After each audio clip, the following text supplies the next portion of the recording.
नमस्कार दोस्तों। भारत को मिल गई परमाणु सुरंग। भारत की बड़ी कामयाबी देखकर जलकर राख हुए दुश्मन देश।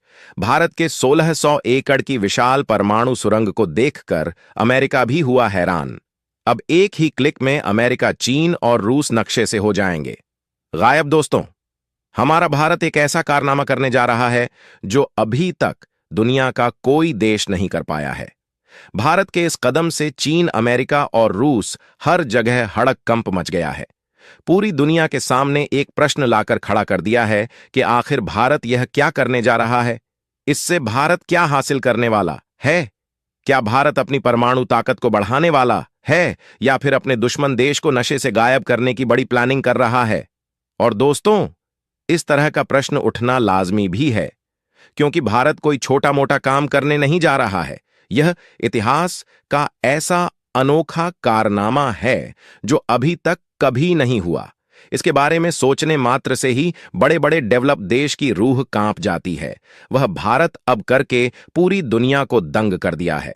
दरअसल दोस्तों, एक बात तो साफ है, भारत के सुरंग को अपने दुश्मनों को मुंहतोड़ जवाब देने के लिए बना रहा है। भारत का एक ऐसा दुश्मन जो हर सेकंड आयर प्लानिंग करता है कि भारत के हर एक मिशन को नाकाम कैसे किया जाए, भारत को दुनिया में सबसे आगे जाने से कैसे पिछड़ जाए। लेकिन दोस्तों, इन सब के बावजूद भी यह दुश्मन देश भारत का कुछ नहीं उखाड़ पाया। भारत इस दुश्मन देश से कई गुना ज्यादा ताकत हासिल कर चुका है। दोस्तों, हम बात कर रहे हैं चीन की, और इस सुरंग को चीन के लिए ही तैयार किया जा रहा है। आपको बता दें कि इस सुरंग को नहीं खोदा गया है, बल्कि इस सुरंग को तटीय इलाकों में यानी समंदर के अंदर 1601 एकड़ में सुरंग खोदी गई है। इस सुरंग को भारत ने चीन देश की ओर मोड़ दिया है। अब यहां पर सबसे बड़ा सवाल यह उठता है कि इस परमाणु सुरंग के जरिए भारत कैसे दुश्मन देश को तबाह कर पाएगा। आखिर इस सुरंग में ऐसी क्या खासियत है जो पूरी दुनिया को हिलाकर रख दिया है? आखिर इस सुरंग को किस तरह बनाया गया है जो बताया जा रहा है कि दुश्मन का कोई भी हथियार इस भेद नहीं पाएगा? इस सुरंग को खोदने से हमारे भारत को क्या क्या होगा, फायदा? तो दोस्तों, पूरी खबर क्या है जानेंगे इस वीडियो में। तो दोस्तों, भारत के इस कामयाबी के लिए इस वीडियो पर एक लाइक तो बनता है। फटाफट वीडियो को लाइक कर दीजिए। दोस्तों, इस समय कई देशों के बीच युद्ध चल रहा है, जैसे कि रूस यूक्रेन का युद्ध, इजराइल और हमास के बीच की जंग। इस बीच दुनिया दो पार्ट्स में ब्रेक हो चुकी है। कुछ लोगों ने अपने कैंपस बना लिए हैं। भारत यूं ही किसी कैंप में शामिल नहीं है, लेकिन भारत यह जानता है कि उसके दो पड़ोसी बेहद खतरनाक हैं, चीन और पाकिस्तान। दरअसल दोस्तों, अमेरिका हर बार यह दिखाने की कोशिश करता है कि वह भारत की तरफ कम, पाकिस्तान की तरफ ज्यादा है। हर बार भारत से पंगेबाज करता रहता है। आप सभी को बता दें कि इस वक्त भारत के पास न्यूक्लियर रिएक्टर वाली सबमरीन मौजूद है, जिनकी आवाज भी बहुत ही कम होती है, जिन्हें डिटेक्ट करना बहुत ही ज्यादा मुश्किल होता है, जिनमें लंबे समय तक पानी के अंदर बिना फ्यूल के रहने की एबिलिटी होती है। आपके पास चाहे सुपरसोनिक मिसाइल मौजूद हो ब्रह्मोस के रूप में, चाहे आपके पास में हाइपरसोनिक मिसाइल मौजूद हो, इन सभी मिसाइल को भारत के न्यूक्लियर सबमरीन के जरिए बे ऑफ बंगाल में कहीं से भी आसानी से लॉन्च कर सकता है, और दुश्मन देश को भनक तक नहीं लगेगी, और पलक झपकते ही लंबी दूरी की यह मिसाइल चीन को पूरा अपने चपेट में ले सकती है। भारत को पूरा विश्वास है कि यह मिशन सक्सेसफुल, कामयाब हो जाएगा। दोस्तों, आप सभी को बता दें कि INS वर्षा नामक एक प्रोजेक्ट भारत में लॉन्च किया है, जिस पर काम चल रहा है। इस प्रोजेक्ट के तहत आंध्र प्रदेश के रामबली इलाके में एक बेस बनाई जा रही है, जिसमें 1600 एकड़ की एक बहुत बड़ी जमीन है जो अंदर ही अंदर को दी गई है। समंदर के अंदर यानी अंडरग्राउंड, अंडर वाटर जो है, वहां पर एक बेस यानी एक गुफा बनाई जा रही है, जहां पर पॉट न्यूक्लियर पावर सबमरीन आराम से पार्किंग की जा सकती है। यह तो बस अंदाजा है, और ना जाने कितनी सबमरीन आ सकती है। यानी कि यह एक तरह से अंडरग्राउंड, अंदर से पार्किंग लॉट जैसा काम करेगा। न्यूक्लियर सबमरीन कन्वेंशनल सबमरीन से काफी बेहतर होती है। यह कई सालों तक पानी के अंदर रह सकती है, फीलिंग की जरूरत नहीं होगी। वहीं डीजल इलेक्ट्रिक सबमरीन में डीजल इंजन लगा होता है जो इलेक्ट्रिक मोटर को एनर्जी देता है।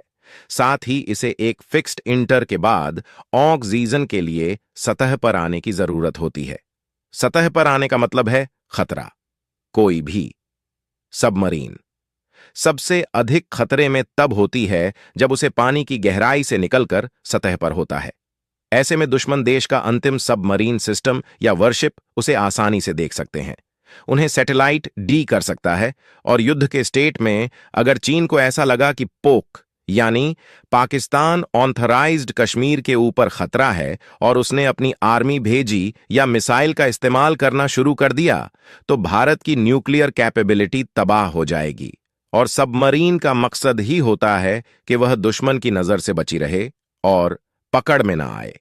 न्यूक्लियर सबमरीन यह जरूर पूरी करती है। इसे कई सालों तक पानी की सतह पर आने की जरूरत नहीं पड़ती। इस तरह यह दुश्मन की नजर से बची रह सकती है। दुश्मन के लिए ज्यादा घातक भी होती है। न्यूक्लियर सबमरीन दो तरह की होती है, न्यूक्लियर अटैक सबमरीन और nuclear missile submarine. Nuclear missile submarine nuclear weapons carry करती है। यह न्यूक्लियर डिटेरेंस के लिए होती है, ऑन ऑपरेशनल रोल नहीं है। न्यूक्लियर अटैक सबमरीन में न्यूक्लियर वेपन्स नहीं होता है। यह किसी भी कन्वेंशनल सबमरीन की तरह होती है, लेकिन इसको एनर्जी न्यूक्लियर फ्यूल से मिलती है। न्यूक्लियर सबमरीन में एक छोटा न्यूक्लियर रिएक्टर होता है जिसमें फ्यूल के रूप में यूरेनियम का इस्तेमाल करते हुए बिजली पैदा की जाती है। इसे पूरी सबमरीन को पावर सप्लाई की जाती है। न्यूक्लियर सबमरीन कन्वेंशनल सबमरीन की तुलना में कहीं अधिक ताकतवर होती है। यह लंबे समय तक गहरे पानी के नीचे छिपी रह सकती है।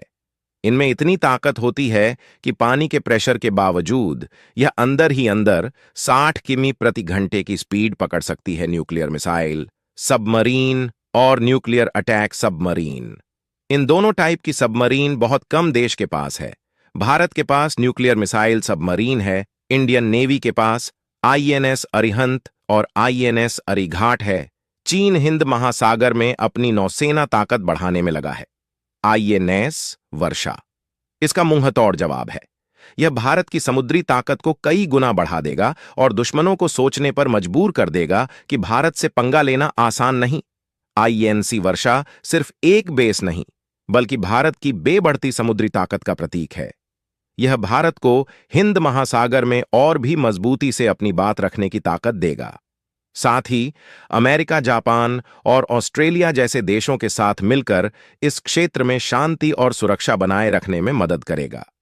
आईएनसी वर्षा सिर्फ पनडुब्बियों का घर नहीं, बल्कि समुद्री सुरक्षा का नया केंद्र भी बनेगा। समुद्री डकैती से लेकर व्यापारिक राष्ट्रों की सुरक्षा तक यह सब कुछ आईएनएससी वर्ष की निगरानी में होगा। आईएनएस वर्ष भारत की नौसेना ताकत में एक नया अध्याय लिखने जा रहा है। यह सिर्फ एक बेस नहीं, बल्कि भारत की समुद्री ताकत का एक नया अवतार है। तो दोस्तों, अपना राय कमेंट में जरूर बताएं और इस वीडियो को एक लाइक जरूर करें और अपने मित्रों तक इस वीडियो को शेयर करें ताकि उन्हें भी जानकारी मिल सके। और अपने भरोसेमंद चैनल को सब्सक्राइब जरूर करें और बेल आइकन को ऑल पर सिलेक्ट करना बिल्कुल ना भूलें। मिलते हैं किसी और नॉलेजेबल वीडियो के साथ। तब तक के लिए जय हिंद, जय भारत, वंदे मातरम।